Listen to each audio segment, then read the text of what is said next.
Are mechanical keyboards really worth it at their premium price?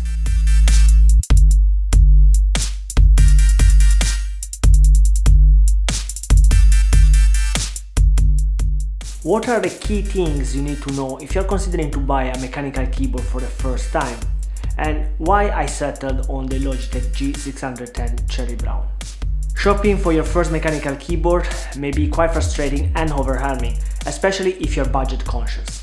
Chances are you're using at the moment a rubber dome keyboard, which means that every time you press the key, you're actually pressing down a rubber dome that is actually triggering the key. Rubber dome keyboard may be actually very good, and chances are that if you have a good rubber dome keyboard, there is some mechanical element to try to give some more mechanical feeling to the keyboard itself. For example, the Apple butterfly system, which replaced the most commonly used scissors mechanical system. You see, the problem with rubber dome keyboard is that by pressing rubber, the response of the key may be a little bit mushy and not so pleasant to press down. That's why high quality rubber dome keyboards are usually come with some sort of mechanical support to improve the tactile feedback of the keys.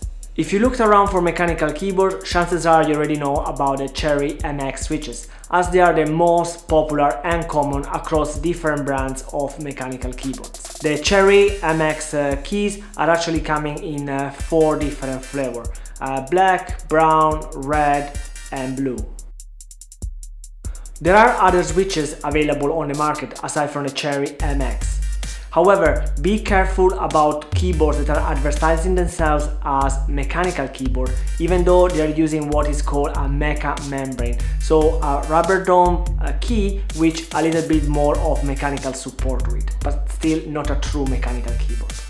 When considering true mechanical switches, the Cherry MX are not the only option though.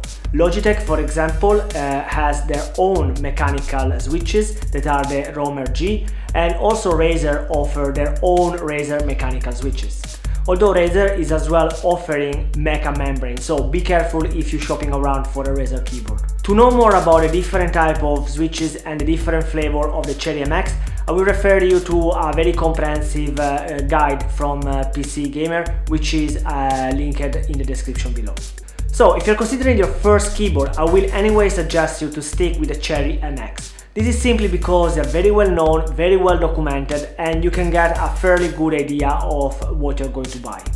Testimony of the popularity of the Cherry MX keys is the fact that Logitech, even though they have their own Roamer G mechanical switches and they were initially offering the Logitech G610 only with their own keys, are now offering the G610 with the Cherry Brown MX keys. So now that we narrowed down to the Cherry MX keys, it may be a little bit easier for you to shop around for a keyboard. Personally, I would suggest you to go with the brown one, as they have a tactical feedback, but they are still fairly silent. Unfortunately though, there is really nothing you can do to fully understand which is your favorite type of key. Try to find some of the keyboards in a shop, or maybe if a friend of yours has one, and really all you have to do is to type on them to understand which is the best for you. But trust me, regardless of the type of Cherry MX key you will get, you will find yourself typing more accurately and faster. And I would say though that aside from the fact that since that mechanical keyboards are very popular in the gaming community, are actually giving their best use when actually typing, not exclusively gaming. So why the Logitech G610? First of all, I choose the non-RGB version, as I wanted to keep the budget as low as possible for my first purchase of a mechanical keyboard. You can find it fairly priced around €70 if you are a Prime member on Amazon UK, or around €100 if you're not a Prime member. It's true you can find as well a little bit cheaper Chinese version of Cherry Brown keyboards. For example, the Kisei, which is quite a popular one as is a very low price. However, I will really stick with well-known brands such as Logitech, as you're sure about the type of support you get if anything goes wrong with it, and as well the type of support that you have software side.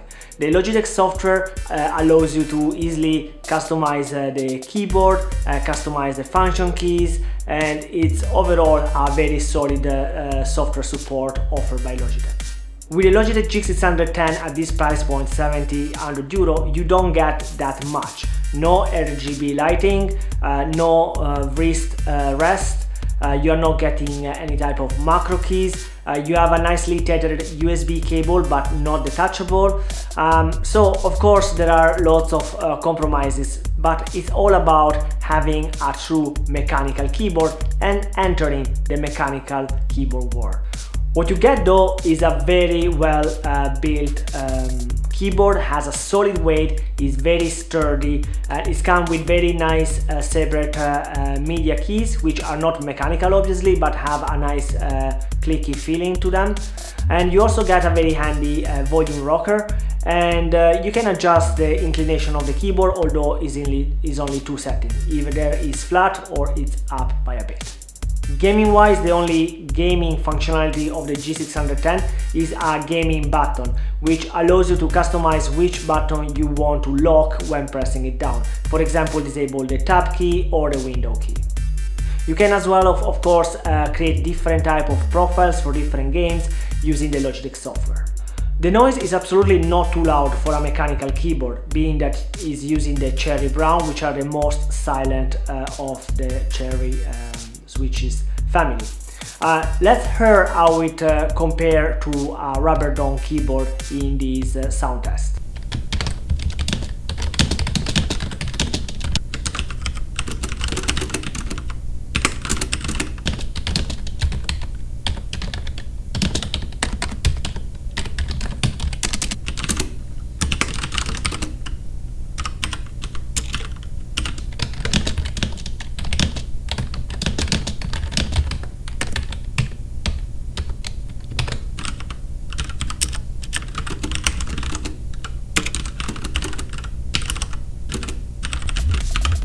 The main thing I can complain about with the Logitech G610 in the Cherry Brown MX version is that by not using the Logitech roamer keys, the LED is not in the middle of the switch, but it is at the top.